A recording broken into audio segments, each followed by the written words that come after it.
நாம் பார்த்தா பைத்தியக்காரே உன் பாட்டனுக்கு வைத்தியம் பார்ப்பேன். நாம் பார்த்தா பைத்தியக்காரே உன் பாட்டனுக்கு வைத்தியம் பார்ப்பேன். பெற்றெடுத்த தாயாக மற்றவரை நான் நினைச்சு பிள்ளை என வாழ்ப வேண்டாம். பெற்றெடுத்த தாயாக மற்றவரை நான் நினைச்சு பிள்ளை என வாழ்ப வேண்டாம்.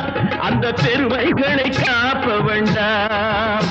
நாம் பார்த்தா பைத்தியக்காரே உன் பாட்டனுக்கு வைத்தியம் பார்ப்பேன். நாம்